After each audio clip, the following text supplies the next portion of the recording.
The Muslim fighter में हम बात कर रहे हैं हजरत यूसुफ के बारे में, चैप्टर 3 से आगे। हजरत यूसुफ ने कुएं के अंदर 3 दिनों तक सब्र और उम्मीद के साथ इंतजार किया। आखिर में दमिश्क से आ रहा एक कारवां मिस्र जाते हुए कैनान के कुएं के पास आकर रुका। उस कारवां से कोई पानी भरने के लिए कुएं पर आया। उसने बाल्टी कुएं में डाली और पानी लेने की कोशिश की, लेकिन वो बाल्टी को ऊपर नहीं खींच सका। बाल्टी अटक गई थी। तो उसने हैरान होकर कुएं के अंदर देखा। वहां पर अंधेरा होने के कारण कुछ दिखाई नहीं दिया। अचानक उसे एक आवाज सुनाई दी। हजरत यूसुफ ने रस्सी को पकड़ लिया था और चिल्ला रहे थे, मुझे यहाँ से बाहर निकालो, मुझे यहाँ से बाहर निकालो। उस आदमी ने रस्सी को धीरे धीरे ऊपर खींचा। अचानक उसने देखा कि रस्सी को पकड़े हुए एक चांद सा खूबसूरत बच्चा रस्सी के साथ ऊपर आ रहा था। वो शख्स पानी से भरी हुई बाल्टी और हजरत यूसुफ को लेकर कारवां लौट गया और अपने दोस्तों को चिल्लाते हुए बताया कि उसे कुएं से एक खूबसूरत बच्चा मिला है जिसको हम मिस्र के बाजार में बेच सकते हैं।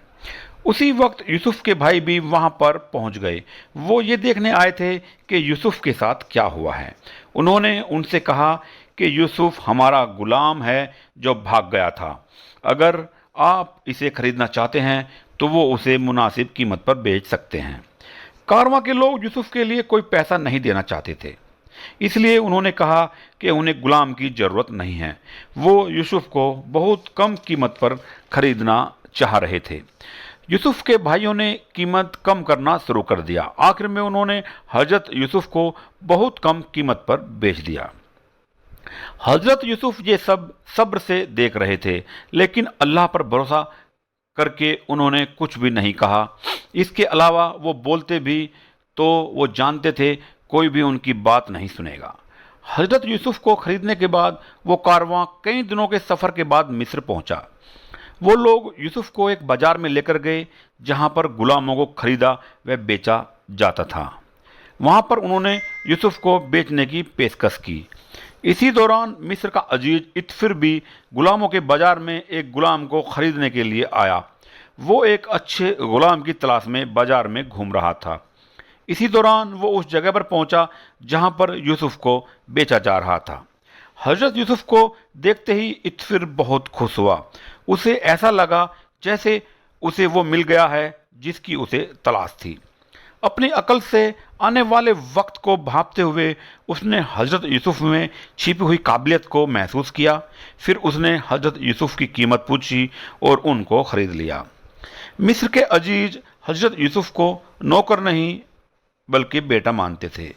वो और उनकी बीवी लंबे समय से एक बच्चे को गोद लेना चाहते थे और यूसुफ के जरिए उनकी इस जरूरत को पूरा करना मुमकिन था। हजरत यूसुफ को लेकर इत्फिर जब घर पहुंचे तो उसने अपनी बीवी को यूसुफ के बारे में बताया, जिसे देखकर उसकी बीवी बहुत खुश हुई और वो यूसुफ को प्यार करने लगी। जब यूसुफ ने नहाकर नए कपड़े पहने तो उनकी खूबसूरती साफ जाहिर हो गई। इत्फिर और जुलेखा हजरत यूसुफ की परवरिश ऐसे करने लगे जैसे वो उनके बेटे हों। जैसे जैसे साल बीतते गए हजरत यूसुफ एक खूबसूरत नौजवान बनते गए।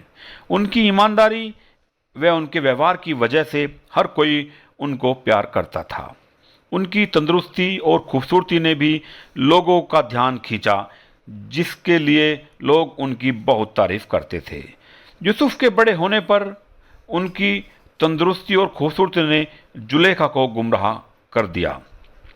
वो अब यूसुफ को अपने बेटे के रूप में नहीं देखती थी। हजरत यूसुफ जुलेखा के मन में अपने आप को लेकर पल रही बातों से अनजान थे। मिस्र के अजीज और उनकी बीवी के बर्ताव ने यूसुफ के दिल में अपनी खास जगह बनाई हुई थी। जुलेखा का यूसुफ के लिए प्यार दिन ब दिन बढ़ता ही जा रहा था। वो ये सब यूसुफ को बताने के लिए मौके की तलाश में थी। इससे आगे कहानी हम चैप्टर 5 में आपको बताएंगे।